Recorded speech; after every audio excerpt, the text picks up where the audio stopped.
बहुत शानदार संचालन आपने संवाद लेकर के किया। आज रोहतक की इस पावन भूमि पर आप लोगों के दर्शन करने का सौभाग्य हमें प्राप्त हुआ। इसके लिए हम आपके आभारी हैं कि आप इस काम के और गर्मी के मौसम में भी आप सुबह से यहाँ बैठे हुए हैं, इसके लिए आपका बहुत बहुत आभार। यहाँ हमारे बीच में चेतन पहलवान जी, धर्मपाल मलिक जी, सुभाष कादियान जी, ईश्वर सिंह दलाल जी, राजवीर मलिक जी, जसवीर खरब जी, हमारी महिला शक्ति, हमारे पत्रकार बंधु, मेरे परिवार के हमारे बुजुर्ग और मेरे युवा साथी भाई। चंचल जी ने कार्यक्रम की शुरुआत में कहा कि अध्यक्ष जी आके बताएं कि इस संगठन का क्या एजेंडा है। सम्मानित साथियों, इस देश में होने में सैकड़ों संगठन जाट समाज के लिए काम कर रहे हैं और मुद्दे सबके एक ही है, विचारधारा सबकी एक है, रास्ते अलग हो सकते। लेकिन राष्ट्रीय जाट महासभा भारत के गठन की जरूरत क्यों पड़ी, मैं इस पर प्रकाश डालना चाहता हूं। सम्मानित साथियों, अगर हम बात करें तो अभी मैं 42वें साल में हूं और 26 साल से लगातार मंच की राजनीति करने का सौभाग्य आप लोगों के आशीर्वाद और प्यार से मुझे मिला।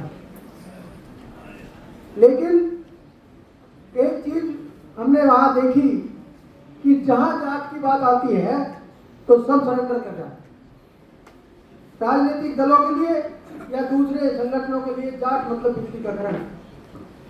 अगर कोई मुद्दा आया, और ये यहाँ हरियाणा में भी जरूर होता होगा कि आप जब राजनीतिक लोगों के पास समाज के मुद्दे को लेकर जाते होंगे तो वो लोग बचने का काम।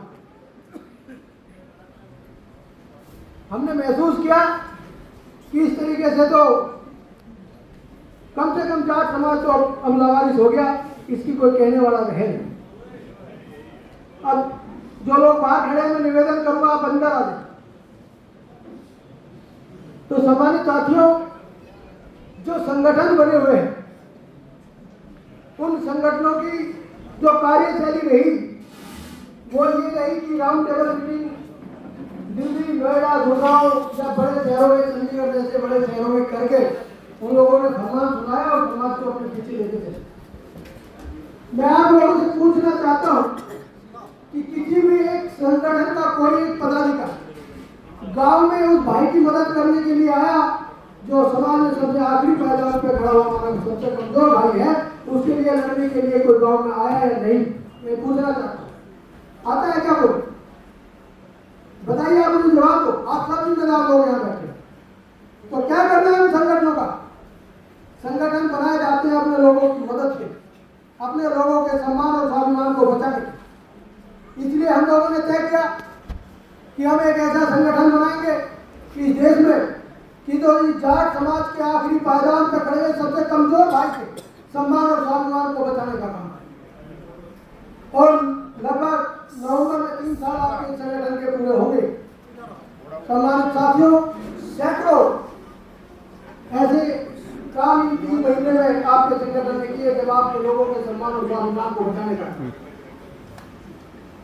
चौधरी चरण सिंह जी इस देश के प्रधानमंत्री रहे, मंचों से नेताओं ने बहुत बात की कि चौधरी साहब को भारत रत्न मिलना चाहिए। लेकिन उस मांग के लिए अगर आधिकारिक लड़ाई किसी ने लड़ी तो वो आपके संगठन राष्ट्रीय जाट महासभा भारत में लड़ी। चाहे उसके नियंत्रण करने का काम हो, चाहे उसके लिए बड़े सम्मेलन करने का काम हो, चाहे चौधरी चरण सिंह जी की पाठशाला से निकले राजनीतिक दलों से प्रधानमंत्री को चिट्ठी लिखाने का काम हो, उसमें चिराग पासवान और अनुप्रिया पटेल का मैं खासकर धन्यवाद दूंगा। इस मुहिम में उन लोगों ने प्रधानमंत्री को बड़ी शिद्दत से समझाने का काम किया था। लेकिन हम उन बातों में नहीं जाते कि क्या हुआ और क्यों, जब वो भारत रत्न मिला किस तरीके से लोगों ने श्रेय लेने का काम किया, हमें उससे कोई मतलब नहीं। और इस कड़ी को आगे बढ़ाते हुए आपके संगठन ने मांग की है कि जब इस देश में लाल कृष्ण आडवाणी प्रधानमंत्री होने के बाद उनको भारत रत्न मिल सकता, तो ताऊ बिरला जो किसान कमेरे के मझिया थे उनको भारत रत्न क्यों नहीं मिलता? हम मांग करते हैं कि ताऊ देवीलाल जी और इस देश में किसानों के आंदोलन को आवाज देने वाले बाबा महेंद्र सिंह टिकैत जी और पंजाब से पद्म विभूषण से सम्मानित हमारे सरदार प्रकाश सिंह बादल, इन 3 लोगों को भी भारत सरकार भारत रत्न देने का काम है। सम्मानित बुजुर्गों, साथियों, एक मुहिम और इसमें हमने चलाई है और ये मैं अपने युवाओं से कहना चाहूंगा कि ध्यान से बात को आप लोग सुनें। इस देश के करोड़ों लोगों के आइडियल सरदार भगत सिंह जी, सुखदेव और राजगुरु, अगर वो लोग चाहते